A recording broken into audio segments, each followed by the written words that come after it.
the Quaker settlement at New Garden really was, a thriving settlement by the 1750s. So it meant by the time of the American Revolution, it was a active Quaker community here. And there were skirmishes all along what's now New Garden Road. And the meetings in the area, both Deep River Meeting, which exists along where Wendover Avenue is today, is still active today, and New Garden Meeting here adjacent to the campus, both were right there near the battle lines of those skirmishes that were leading up to the large battle that's now a national park, Battle of Guilford Courthouse. So the New Garden Friends, their meeting house actually served as a hospital in caring for the wounded. And there is a mass grave in the Quaker cemetery that marks burials of both American and British soldiers who were killed in those. So they, once again, not saying that they were for one side or the other. They said, we're caring for all people as a safe haven for the wounded, and burying those. You will see some markers in the cemetery placed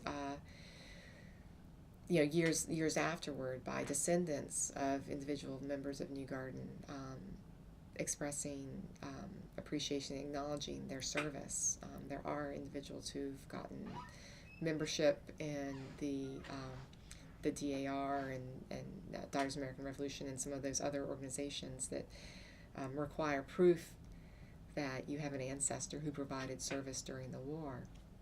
And in many cases, that's because of the service that was provided in terms of assisting the wounded, or providing food or housing or livestock. I was actually speaking with a student the other day who's working on a project relating to Quakers during the Civil War. You would have definitely had some that were needing to be in hiding. You're once again using a lot of those same family networks and so forth, and a real struggle. If two of the kind of revolutionary tenets of your faith and tradition are that there's both coming out of that sense, there's that of God in every person, therefore I should not be enslaving those people and I should not be killing those people. And when you have then a war where a very large factor in that war is trying to bring an end to slavery, what trumps? Do you say, I am committed to bringing an end to slavery, I will risk my life through means of assisting people, through speaking out against slavery, by taking whatever actions I can, but I refuse to use arms in that process or take military action in that process. Some made that decision. Others felt like we've tried and this has gone too long and it just needs to end. And we do know that there's some